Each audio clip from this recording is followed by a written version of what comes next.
Next. Doctor గారు నా blood test report. నేను చెప్పిన కాడికే కదా పోయింది. అవును డాక్టర్ గారు, మీరు చెప్పిన కాడికి వెళ్ళా. అక్కడైతేనే వాల్యూస్ కరెక్ట్ గా ఉంటాయమ్మా. ఓ మై గాడ్, ఏంటిది? ఏమైంది డాక్టర్? ఏది ఇంత బలంగా ఉండవు, ఇంత బ్లడ్ తక్కువ ఉంది ఏంది నీకు? ఇలాగైతే చాలా కష్టం. రక్త కణాలు కూడా చాలా తక్కువ ఉన్నాయా నీకు? వెంటనే 2 సెలైన్లు ఎక్కించుకోవాలా. బ్లడ్ ఫ్రూట్స్ తింటే వచ్చేస్తుందా డాక్టర్? ఫ్రూట్స్ తింటే 1 వారం పడతామ్మా. ఈ వారం లోపల నీకు జాండీస్ కూడా రావచ్చు. ఏమో నీ ఇష్టం, లేట్ చేస్తే ప్రాణానికే ప్రమాదం. 1 నిమిషం డాక్టర్, మా అన్నకు ఫోన్ చేస్తా. సరే, త్వరగా ఫోన్ చేసి రమ్మని చెప్పు. అన్న అర్జెంట్గా రా అన్న, హాస్పిటల్లో ఉన్న డబ్బులు అవసరం. స్వామి ఏమైంది, తొందర రమ్మని ఫోన్ చేసినావు? ఏం బాలా స్వామి, ఇటు వచ్చి కూర్చోండి. నేను వచ్చేసిన ఏం కాదు, చెప్పండి స్వామి ఏమైంది మా తమ్ముడికి? ఏంది మనోడేనా? అవును స్వామి.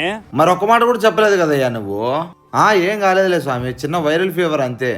అదే డాక్టర్, ఇందాక ప్రాణానికి ప్రమాదం అన్నారు, ఇప్పుడు మళ్ళీ మాట్లాడుతున్నారు. బయట వాళ్ళని అలా చెప్పినము. అదేం కాదు, జస్ట్ ఇంజెక్షన్ వేస్తే సరిపోద్ది. కొంచెము బలమైన ఫుడ్ తిని సరిపోద్ది.